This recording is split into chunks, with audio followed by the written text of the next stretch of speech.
ನಮಸ್ತೆ ಫ್ರೆಂಡ್ಸ್, ರಾಜ್ ಜಾಬ್ಸ್ಗೆ ಸ್ವಾಗತ. ಸಂಪೂರ್ಣವಾಗಿ ಕಾಯಂ ಉದ್ಯೋಗಗಳು, ಹಾಗೆ ಈ ಒಂದು ಹುದ್ದೆಗಳು ಸಂಪೂರ್ಣವಾಗಿ ಸರ್ಕಾರಿ ಉದ್ಯೋಗಗಳಾಗಿರ್ತವೆ. ಪೋಸ್ಟ್ ಹೆಸರು ಮತ್ತು ಪೋಸ್ಟ್ಗಳ ಸಂಖ್ಯೆ ನೋಡಿ. ಡ್ರಾಪ್ಮ್ಯಾನ್ 4 ಹುದ್ದೆಗಳಿದ್ದಾವೆ. ಇನ್ನು ವಾದ್ಯ ಸಂಗೀತ 1 ಹುದ್ದೆ ಇದೆ. ಎಲೆಕ್ಟ್ರಿಷಿಯನ್ 2 ಹುದ್ದೆ, ಮೇಸನ್ 1 ಹುದ್ದೆ, ಪಿಟರ್ 1 ಹುದ್ದೆ, ವೆಲ್ಡರ್ 1 ಹುದ್ದೆ, ಪ್ಲಂಬರ್ 1 ಹುದ್ದೆ ಇದೆ. ಹಾಗೆ ಪ್ರಯೋಗಾಲಯ ತಂತ್ರಜ್ಞ 1 ಹುದ್ದೆ ಇದೆ. ಕಂಪ್ಯೂಟರ್ IT 2 ಹುದ್ದೆಗಳು, ಡಿಜಿಟಲ್ ಛಾಯಾಗ್ರಹಣ 1 ಹುದ್ದೆ ಇದೆ. ಮೆಕ್ಯಾನಿಕಲ್ 2 ಹುದ್ದೆಗಳಿದ್ದಾವೆ ನೋಡಿ. ಇಷ್ಟೊಂದು ಹುದ್ದೆಗಳಿದ್ದಾವೆ. ಈ ಒಂದು ಹುದ್ದೆಗಳಿಗೆ ಆಯ್ಕೆ ಮಾಡಿಕೊಂಡು ನೀವು ಅರ್ಜಿಗಳನ್ನು ಸಲ್ಲಿಸಬಹುದಾಗಿರುತ್ತೆ. ಇನ್ನು SLC PUC ಮತ್ತು ಡಿಗ್ರಿ ಮಾಡಿದಂಥ ಬೋತ್ ಮೇಲ್ ಆ್ಯಂಡ್ ಫಿಮೇಲ್ ಈ ಒಂದು ಸರ್ಕಾರಿ ಉದ್ಯೋಗಗಳಿಗೆ ಅರ್ಜಿಗಳನ್ನು ಸಲ್ಲಿಸಬಹುದು. ಕೇಂದ್ರ ಕಟ್ಟಡ ಸಂಶೋಧನಾ ಸಂಸ್ಥೆಯಿಂದ ನೇಮಕಾತಿಯಾಗಿರುತ್ತೆ. ಒಟ್ಟು 17 ಹುದ್ದೆಗಳಿದ್ದಾವೆ. ಉದ್ಯೋಗ ಸ್ಥಳ ಕರ್ನಾಟಕ ಸೇರಿ ಅಖಿಲ ಭಾರತದಲ್ಲಿ ನೇಮಕಾತಿಯಾಗುತ್ತೆ. ಹುದ್ದೆಗಳ ಹೆಸರು ತಂತ್ರಜ್ಞ ಮತ್ತು ಇನ್ನೂ ಉಳಿದಂಥ ಹುದ್ದೆಗಳಿದ್ದಾವೆ. ಇನ್ನು 19,000ದಿಂದ 63,000ವರೆಗೂ ಪರ್ ಮಂತ್ ಸ್ಯಾಲ್ರಿ ಆಗಿರುತ್ತೆ ನೋಡಿ. ಇದು ಜಾಸ್ತಿ ಕೂಡ ಆಗ್ತಾ ಹೋಗುತ್ತೆ. ಇನ್ನು ಶೈಕ್ಷಣಿಕ ಅರ್ಹತೆಯನ್ನು ನೋಡೋದಾದರೆ ಇಲ್ಲಿ ನೋಡಿ, SLC ITI ಮತ್ತು ಡಿಗ್ರಿ ಡಿಪ್ಲೊಮಾ ಮಾಡಿದಂಥ ಉದ್ಯೋಗ ಅಭ್ಯರ್ಥಿಗಳು ಕೂಡ ಅರ್ಜಿಗಳನ್ನು ಸಲ್ಲಿಸಬಹುದು. ವಯೋಮಿತಿ ನೋಡಿ, 15 ಏಪ್ರಿಲ್ 2025ರಂತೆ 28 ವರ್ಷದ ಒಳಗಿನವರು ಅರ್ಜಿಗಳನ್ನು ಸಲ್ಲಿಸಬಹುದು. OBC ಅಭ್ಯರ್ಥಿಗಳಿಗೆ 3 ವರ್ಷ ಮತ್ತು SC/ST ಅಭ್ಯರ್ಥಿಗಳಿಗೆ 5 ವರ್ಷ, PWD UR ಅಭ್ಯರ್ಥಿಗಳಿಗೆ 10 ವರ್ಷ ಹಾಗೂ PWD OBC ಅಭ್ಯರ್ಥಿಗಳಿಗೆ 13 ವರ್ಷ ಮತ್ತು PWD SC/ST ಅಭ್ಯರ್ಥಿಗಳಿಗೆ 15 ವರ್ಷಗಳ ವಯೋಮಿತಿ ಸಡಿಲಿಕೆ ಕೂಡ ಇರುತ್ತೆ. ಇನ್ನು ಅರ್ಜಿ ಶುಲ್ಕವನ್ನು ನೋಡೋದಾದರೆ SC/ST PWD ಮಹಿಳೆಯರು ಮತ್ತು ASM ಅಭ್ಯರ್ಥಿಗಳಿಗೆ ಯಾವುದೇ ರೀತಿಯ ಲಿಖಿತ ಪರೀಕ್ಷೆ ಇಲ್ಲ. ಇನ್ನು ಸಾಮಾನ್ಯ OBC EWS ಮತ್ತು CSIR ಈ ಒಂದು ಅಭ್ಯರ್ಥಿಗಳಿಗೆ 500 ರೂಪಾಯಿ ಇರುತ್ತೆ ನೋಡಿ.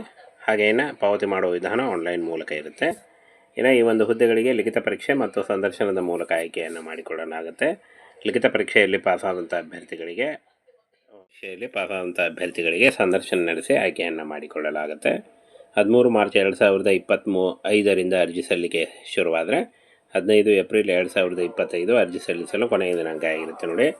ಆನ್ಲೈನ್ ಮೂಲಕ ಅಫಿಷಿಯಲ್ ವೆಬ್ಸೈಟಿಗೆ ಅರ್ಜಿ ಸಲ್ಲಿಸುವಾಗ ನೀವು ನೇರ ಲಿಂಕು ವಿಡಿಯೋ ಡಿಸ್ಕ್ರಿಪ್ಷನ್ ಬಾಕ್ಸಲ್ಲಿರುತ್ತೆ ನೋಡಿ. ಅಲ್ಲಿ ಹೋಗಿ ಡೈರೆಕ್ಟಾಗಿ ಅರ್ಜಿಗಳನ್ನ ಸಲ್ಲಿಸಿ.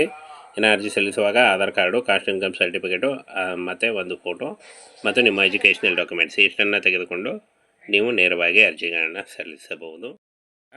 ಸಂಪೂರ್ಣವಾಗಿ ಕಾಯಂ ಉದ್ಯೋಗಗಳು, ಹಾಗೆ ಈ ಒಂದು ಹುದ್ದೆಗಳು ಸಂಪೂರ್ಣವಾಗಿ ಸರ್ಕಾರಿ ಉದ್ಯೋಗಗಳಾಗಿರ್ತವೆ. ಪೋಸ್ಟ್ ಹೆಸರು ಮತ್ತು ಪೋಸ್ಟ್ಗಳ ಸಂಖ್ಯೆ ನೋಡಿ.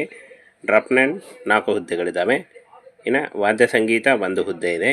ಎಲೆಕ್ಟ್ರಿಷಿಯನ್ 2 ಹುದ್ದೆ, ಮೇಸನ್ 1 ಹುದ್ದೆ, ಪಿಟರ್ 1 ಹುದ್ದೆ, ವೆಲ್ಡರ್ 1 ಹುದ್ದೆ, ಪ್ಲಂಬರ್ 1 ಹುದ್ದೆ ಇದೆ. ಹಾಗೆ ಪ್ರಯೋಗಾಲಯ ತಂತ್ರಜ್ಞ 1 ಹುದ್ದೆ ಇದೆ. ಕಂಪ್ಯೂಟರ್ IT 2 ಹುದ್ದೆಗಳು, ಡಿಜಿಟಲ್ ಛಾಯಾಗ್ರಹಣ 1 ಹುದ್ದೆ ಇದೆ. ಮೆಕ್ಯಾನಿಕಲ್ 2 ಹುದ್ದೆಗಳಿದ್ದಾವೆ ನೋಡಿ. ಇಷ್ಟೊಂದು ಹುದ್ದೆಗಳಿದ್ದಾವೆ. ಈ ಒಂದು ಹುದ್ದೆಗಳಿಗೆ ಆಯ್ಕೆ ಮಾಡಿಕೊಂಡು ನೀವು ಅರ್ಜಿಗಳನ್ನು ಸಲ್ಲಿಸಬಹುದಾಗಿರುತ್ತೆ. ಇನ್ನು SLC PUC ಮತ್ತು ಡಿಗ್ರಿ ಮಾಡಿದಂಥ ಬೋತ್ ಮೇಲ್ ಆ್ಯಂಡ್ ಫಿಮೇಲ್ ಈ ಒಂದು ಸರ್ಕಾರಿ ಉದ್ಯೋಗಗಳಿಗೆ ಅರ್ಜಿಗಳನ್ನು ಸಲ್ಲಿಸಬಹುದು. ಕೇಂದ್ರ ಕಟ್ಟಡ ಸಂಶೋಧನಾ ಸಂಸ್ಥೆಯಿಂದ ನೇಮಕಾತಿಯಾಗಿರುತ್ತೆ. ಒಟ್ಟು 17 ಹುದ್ದೆಗಳಿದ್ದಾವೆ. ಉದ್ಯೋಗ ಸ್ಥಳ ಕರ್ನಾಟಕ ಸೇರಿ ಅಖಿಲ ಭಾರತದಲ್ಲಿ ನೇಮಕಾತಿಯಾಗುತ್ತೆ. ಹುದ್ದೆಗಳ ಹೆಸರು ತಂತ್ರಜ್ಞ ಮತ್ತು ಇನ್ನೂ ಉಳಿದಂಥ ಹುದ್ದೆಗಳಿದ್ದಾವೆ. ಇನ್ನು 19,000ದಿಂದ 63,000ವರೆಗೂ ಪರ್ ಮಂತ್ ಸ್ಯಾಲ್ರಿ ಆಗಿರುತ್ತೆ ನೋಡಿ. ಇದು ಜಾಸ್ತಿ ಕೂಡ ಆಗ್ತಾ ಹೋಗುತ್ತೆ. ಇನ್ನು ಶೈಕ್ಷಣಿಕ ಅರ್ಹತೆಯನ್ನು ನೋಡೋದಾದರೆ ಇಲ್ಲಿ ನೋಡಿ, SLC ITI ಮತ್ತು ಡಿಗ್ರಿ ಡಿಪ್ಲೊಮಾ ಮಾಡಿದಂಥ ಉದ್ಯೋಗ ಅಭ್ಯರ್ಥಿಗಳು ಕೂಡ ಅರ್ಜಿಗಳನ್ನು ಸಲ್ಲಿಸಬಹುದು. ವಯೋಮಿತಿ ನೋಡಿ, 15 ಏಪ್ರಿಲ್ 2025ರಂತೆ 28 ವರ್ಷದ ಒಳಗಿನವರು ಅರ್ಜಿಗಳನ್ನು ಸಲ್ಲಿಸಬಹುದು. OBC ಅಭ್ಯರ್ಥಿಗಳಿಗೆ 3 ವರ್ಷ ಮತ್ತು SC/ST ಅಭ್ಯರ್ಥಿಗಳಿಗೆ 5 ವರ್ಷ, PWD UR ಅಭ್ಯರ್ಥಿಗಳಿಗೆ 10 ವರ್ಷ ಹಾಗೂ PWD OBC ಅಭ್ಯರ್ಥಿಗಳಿಗೆ 13 ವರ್ಷ ಮತ್ತು PWD SC/ST ಅಭ್ಯರ್ಥಿಗಳಿಗೆ 15 ವರ್ಷಗಳ ವಯೋಮಿತಿ ಸಡಿಲಿಕೆ ಕೂಡ ಇರುತ್ತೆ.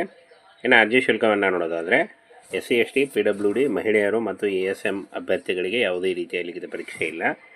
ಇನ್ನು ಸಾಮಾನ್ಯ OBC EWS ಮತ್ತು CSIR ಈ ಒಂದು ಅಭ್ಯರ್ಥಿಗಳಿಗೆ 500 ರೂಪಾಯಿ ಇರುತ್ತೆ ನೋಡಿ.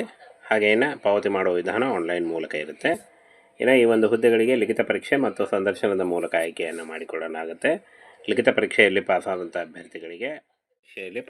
ಅಭ್ಯರ್ಥಿಗಳಿಗೆ ಸಂದರ್ಶನ ನಡೆಸಿ ಆಯ್ಕೆಯನ್ನು ಮಾಡಿಕೊಳ್ಳಲಾಗುತ್ತೆ. 13 ಮಾರ್ಚ್ 2025ರಿಂದ ಅರ್ಜಿ ಸಲ್ಲಿಕೆ ಶುರುವಾದರೆ 15 ಏಪ್ರಿಲ್ 2025 ಅರ್ಜಿ ಸಲ್ಲಿಸಲು ಕೊನೆಯ ದಿನಾಂಕ ಆಗಿರುತ್ತೆ ನೋಡಿ. ಆನ್ಲೈನ್ ಮೂಲಕ ಅಫಿಷಿಯಲ್ ವೆಬ್ಸೈಟಿಗೆ ಅರ್ಜಿ ಸಲ್ಲಿಸುವಾಗ ನೀವು ನೇರ ಲಿಂಕು ವಿಡಿಯೋ ಡಿಸ್ಕ್ರಿಪ್ಷನ್ ಬಾಕ್ಸಲ್ಲಿರುತ್ತೆ ನೋಡಿ. ಅಲ್ಲಿ ಹೋಗಿ ಡೈರೆಕ್ಟಾಗಿ ಅರ್ಜಿಗಳನ್ನ ಸಲ್ಲಿಸಿ.